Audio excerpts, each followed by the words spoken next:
నా ప్రపంచంలోకి స్వాగతం సుస్వాగతం. ఎన్నెన్నో కబుర్లు చెప్పుకుంటున్న మనకి గతం ప్రస్తుతం ఈ రెండింటిని బేరీజ్ వేసుకుంటూ ఉంటే చేంజెస్ చాలా కనబడతాయండి. నాకే కాదు మీకు కూడా కనబడతాయి కదా. ఒక విషయం చెప్పాలండి, కోవిడ్ వచ్చినప్పుడు బయటికి రాకండి, సేఫ్గా ఉండండి, మాస్క్ వేసుకోండి అండ్ ఒకేసారి చాలా సామాన్లు తెప్పించుకొని దాచుకోండి. అస్తమానం సామాన్ల కోసం బయటకి పరిగెట్టకండి, టూర్లు చెయ్యకండి, పెళ్ళిళ్ళకి వాటికి అటెండ్ అవ్వకండి. ఇవి మనకి చాలా గట్టిగా చెప్పిన రూల్స్. చాలామంది పాటించాం. అందుకే ఈరోజు మీ ముందు కూర్చొని కబుర్లు చెప్తున్నాను. ఇప్పుడు యుద్ధ భయం ఉన్నప్పుడు, హర్ముజ్ని మూసేసినప్పుడు మనకు రావాల్సిన పెట్రోల్ రావటం లేదు, గ్యాస్ రావటం లేదు. అలాగే మన దేశంలో కూడా యుద్ధ వాతావరణం ఉండడం వల్ల చాలా మార్పులు మనందరం ఫేస్ చేస్తున్నాం. ఇలాంటప్పుడు మనం చేయాల్సింది పొదుపు.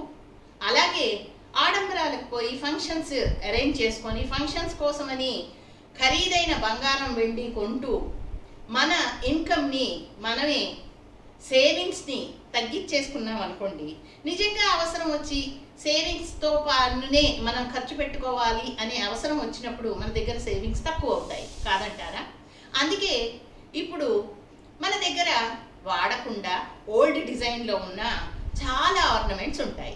ఒక విషయం ఇక్కడ చెప్పాలండి, ఇప్పుడు ప్రపంచంలో మన దేశంలో ఎంత అభివృద్ధి సాధించామంటే, ఒకప్పుడు 4 తులాల బంగారంతో కానీ చెయ్యలేని నెక్లెస్ 5 నుంచి 8 గ్రాములతో అంత బాగాను అంత హెవీగాను కూడా తయారు చేస్తున్నారు.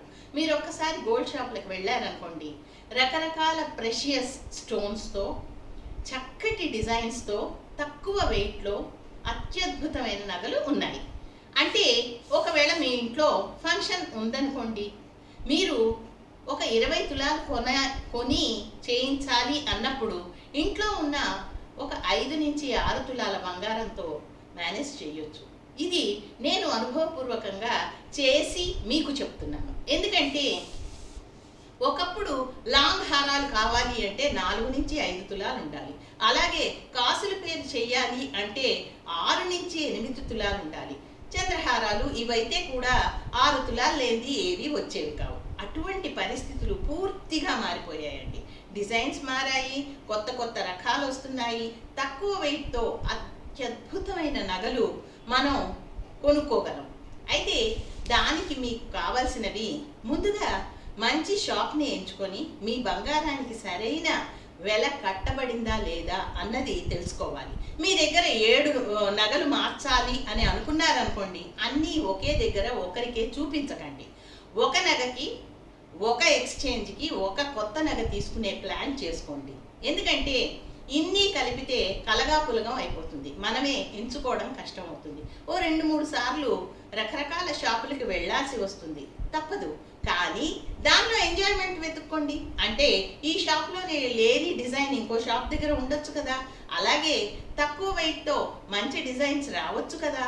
అందువల్ల ఒక నగని ఒకేసారి ఎక్స్చేంజ్ చేయండి. ఆ ఎక్స్చేంజ్ చేసినప్పుడు దాని వాల్యూ కరెక్ట్గా ఎన్ని గ్రామ్స్ ఉంది, ఎన్ని గ్రామ్స్ రిటర్న్ ఇస్తున్నారు, ఎంత క్యాష్ ఇస్తున్నారు అన్నది ఖచ్చితంగా తెలుసుకోండి. అలాగే మీరు ప్రెషియస్ స్టోన్స్తో కొత్త నగ చేయించుకోవాలి అంటే ఈ నగ వాల్యూ, ఆ ప్రెషియస్ స్టోన్స్ వాల్యూ, అలాగే ఇప్పుడు రకరకాల ముత్యాలు, పగడాలు, జేడ్స్ వీటన్నిటితో హారాలు తయారు చేయించుకుంటున్నాం కాబట్టి వాటిని వేరేగా కొని వాటి వెయిట్ వేరేగా చేసి ఈ రెండింటిని కలిపి వచ్చినప్పుడు సరి అయిన వెయిట్ వచ్చిందా లేదా ఖచ్చితంగా సెలెక్ట్ చేసుకోండి. ఎందుకంటే బంగారం ధరలు చుక్కలు అంటుతున్నాయి కాబట్టి దాని విలువని మనమే తెలుసుకోవాలి. ఓ 4 నగలు తీసుకెళ్ళాము, 5 కొనేసాము అంటే అది సరికాదండి. అందుకే నేనేమంటానంటే ఎప్పటికప్పుడు మార్పులు అనుభవిస్తూ అందిపుచ్చుకుంటూ ముందుకు వెళ్ళడం అనేది తెలివైన లక్షణం. సేవింగ్ ఎంత ముఖ్యమో మన దగ్గర ఉన్న వస్తువులను కూడా వస్తు మార్పిడి చేసుకొని ఎక్స్చేంజ్ చేసుకొని చక్కగా కొనుక్కోవడం అనేది అందంగా ఉంటుంది. అలాగే ఏ ఫంక్షన్కైనా మీరు కొత్త నగ పెట్టుకొని వెళ్ళారనుకోండి, మీకే తృప్తిగా ఉంటుంది. పాత నగ స్థానంలో కొత్త నగను వేసుకోవచ్చు. అలాగే మీ అమ్మాయికి కానీ కోడలికి కానీ నగలు కొనాలి అని అనుకున్నప్పుడు, ఫంక్షన్ ఉన్నప్పుడు వాళ్ళని సలహా అడగండి. వాళ్ళకి నగలు కావాలా, క్యాష్ రూపంలో కావాలా, సేవింగ్స్ రూపంలో కావాలా, ఇన్వెస్ట్మెంట్ రూపంలో కావాలా, అవి అడిగి చెయ్యండి. ఎందుకంటే మన అభిప్రాయాలు, మన పిల్లల అభిప్రాయాలు ఎప్పుడూ ఒకటి కాదు. అందులో ఎదిగిన పిల్లల అభిప్రాయాలు తెలుసుకుని మనం చెయ్యడం అనేది ఎప్పటికీ బాగుంటుంది. అంతే తప్పించి వాళ్ళ పెళ్ళికి మీరు నచ్చిన నగలు మీరు కొన్నారనుకోండి, అది ఏం బాగుండదు. అందుకే ఆలోచించి ఉన్న నగల్ని జాగ్రత్తగా, ఎందుకంటే 2 గ్రాముల నుంచి 5 గ్రాముల నుంచి 8 గ్రాముల్లో కూడా పెద్ద పెద్ద నగలు తయారు చేస్తున్నారు.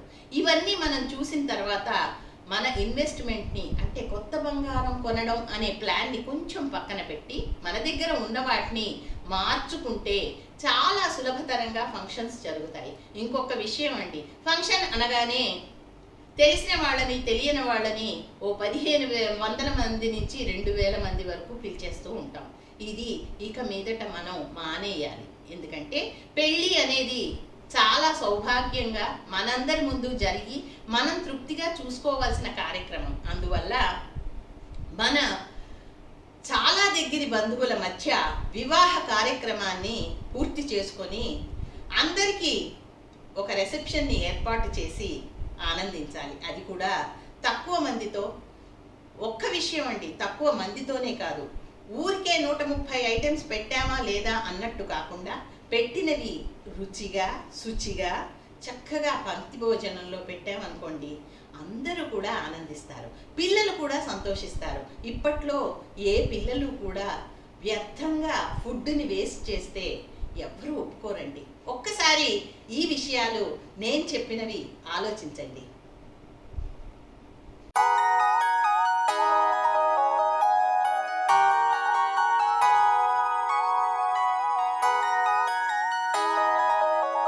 वीडियोस बनाने हैं, फिल्मोरा है ना।